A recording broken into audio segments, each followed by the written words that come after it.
Everyone, it's Joe from Loudwire. Sitting next to me, not a musician this time. We've got an author, Mr. John Wiederhorn. How you doing? Good. It's great to be here. Oh, thanks for coming in. I tip my hat to you for this, but I'm not wearing my hat today. You managed to make an entire book, Raising Hell, out of the one question journalists, good music journalists, are never supposed to ask, which is, what's the craziest moment on tour? You made a whole damn book about it, John. First, how did you get everybody? That's only one chapter of the book. Come on. What's your best puke story is another chapter. Yeah, so it's all road stories, and you've got chapters named after songs, raining blood of all the gruesome injuries people have sustained, like Mark Gallagher from Raven having his calf ripped off his leg. A and whole the skin wall ripped falling off. on him. Yeah. Yeah, gross stuff. I actually wanted to puke more in that than reading any of the puke stories. But you've got drinking, you've got drugs, you've got girls, all the rock stereotypes, and plenty of other stuff. But how did you get all these artists to fess up to stuff that they won't tell, the common rock journalist? Well, I've been interviewing artists for a long time. Had interviewed all of these artists previously for other articles.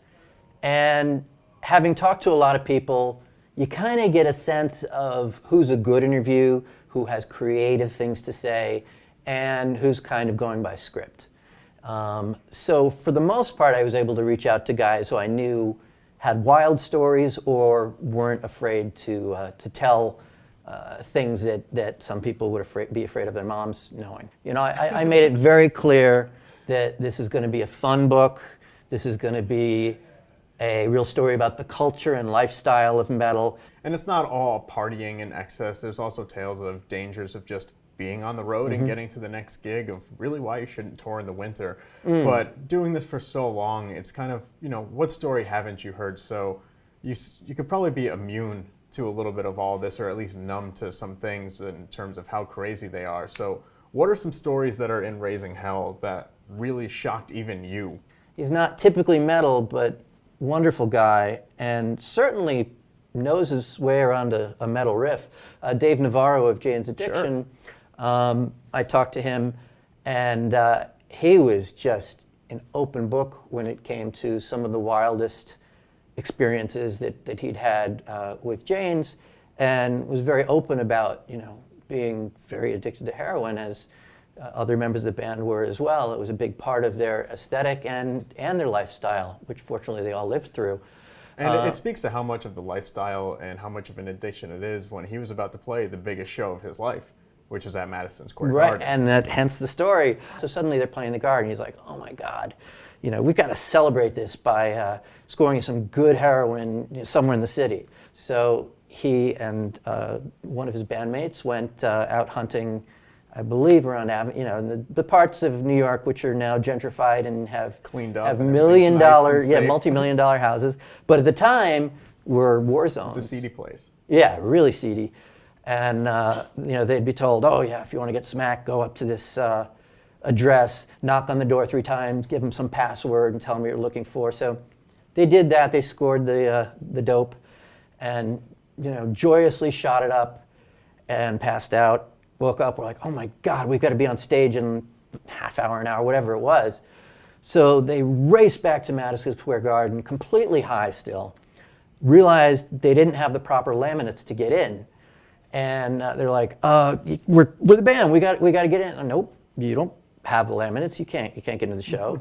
So they ended up kind of going through a backstage route and going downstairs, and they were told they could get their way to the stage that way. So they're winding through these backstage corridors, and they didn't realize that the Ringling Brothers and Barnum and Bailey Circus was in town, and that the circus had all of its animals, their lions and their bears, whatever they had, these feral beasts. All animals that can kill you with their face. In cages, under the in the basement, I guess, of the auditorium. So these guys are high off their minds, walking around and hearing, I'm like, what the hell is that? And as Dave tells it, there's to be a claw like swinging out towards them, and he's terrified. And long story short, they end up winding their way to the stage and being able to perform the full set just as the music goes on. And that's really the end to a lot of the stories in here is, yeah, this crazy thing happened, but we still played But the we show. made it No matter what it was. One of my favorite ones in here is Gary Holt breaking a rib, and he had to play, he said, 17 straight shows with a broken rib. Now you're sleeping in a bunk with a broken rib. You can't breathe, you can't laugh or anything. And how do you cure boredom on the road? You laugh a lot, so that had to be brutal. And he played 17 straight shows, and he used morphine to get through it. Yeah. I think he fell off the stage and suffered that. So what else really shocked you when you were talking to everybody putting this book together? Well, there's some things that shocked me and some things that kind of surprised me. And love Judas Priest, one of my favorite bands. And like I said, I've talked to Rob Halford and Glenn Tipton before. I didn't know, however, that they had sticky fingers in their early years, and that they would steal anything that wasn't nailed down, as Rob would say. So they'd go into a venue. They had no money at this time, so they were being paid hardly anything. And he said they'd steal microphones. They'd steal lights so that they could use them. If you get enough lights from different shows, then that can become part of your stage set. Then you have lots of lights. Yeah, you said that was their first lighting rig. Yes. Just a bunch of light bulbs from a bunch of other places that they had stolen. Right. And Glenn said he had a little pincher that he would use, like something you reach up to change light bulbs with or something. And he would reach in behind the bar that was gated and steal bottles of liquor. And, oh God, Rob stole... One of my favorites is he stole a bag of shrimp. Like, I think he said they were uncooked. A lot of hotel destruction in here, too. Yep. Which is, I guess, a bit of a lost art, which is good for record labels and tour managers and local authorities. I guess everybody involved, huh? Yeah. But it's not just the trashed hotel stories that I was searching for, although, pretty much open to any of them, but just the destruction that went on. There was tons of destruction. Someone's jumping around and they're pretending to be professional wrestlers. They jumped on the bed and broke it. And they're like, oh my God, now we got to try to put it back together. Or Machine Head trashed their own bus. Yes. Machine Head didn't want to trash the hotel, so they went into their bus and sprayed orange juice everywhere and made a complete mess out of it. The bus company withdrew the bus. Yeah. Like, that's fine, we'll just get a new one. Gave them another bus, and then that one got destroyed. But Rob Flynn, was pretty resolute through the whole thing. He's like, we're on tour. This is our headline tour. You can't take a fucking bus away. This is just really. He's like, don't worry about it. They're not, So one of my surprises was David Windorf from Monster Magnet. Love the guy to death, but man, I didn't realize that he had been such a horn dog, I guess.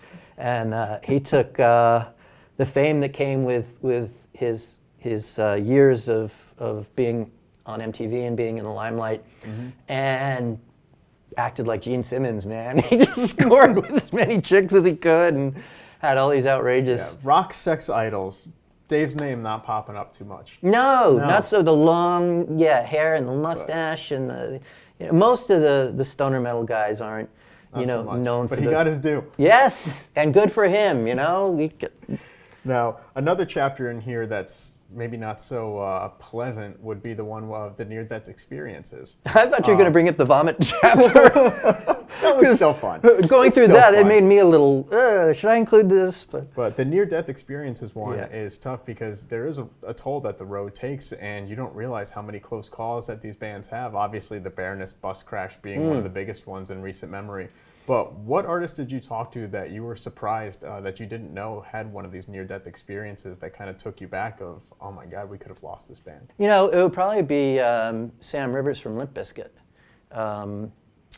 He was prone to injuries. He's had back injuries for a large part of his career, and hadn't toured with the band for a long time, and it was put out in a press release and in statements that he was still having troubles with his back, and he was recuperating from surgery, and he'd be back on the road with the band eventually.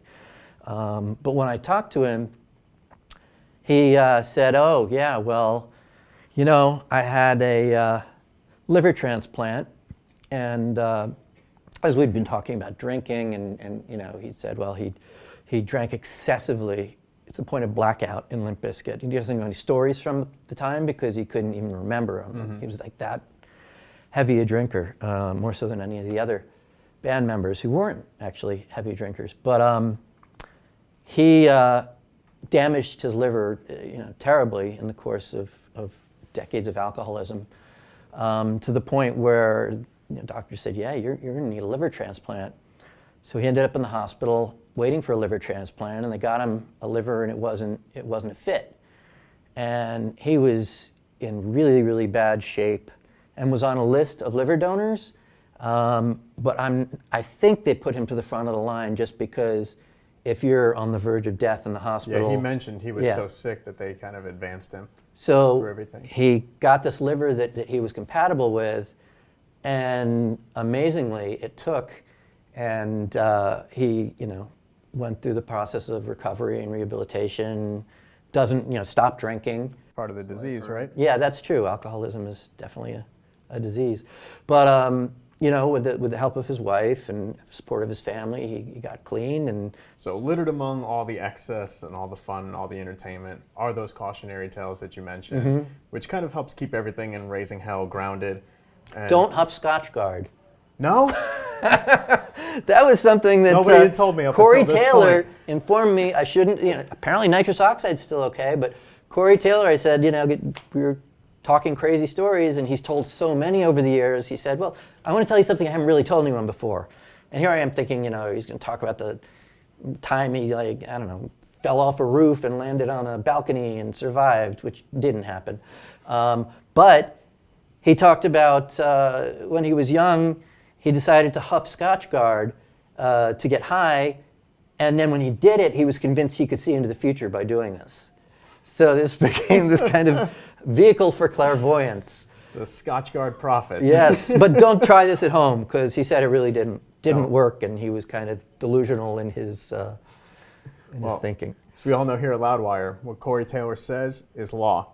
That's right. Well, John, thank you so much for sitting down and talking about Raising Hell. Over 400 pages of outrageous stories. It was fun to do, and I'm really excited that it's finally coming out. You've done well. Raising Hell. Pick it up.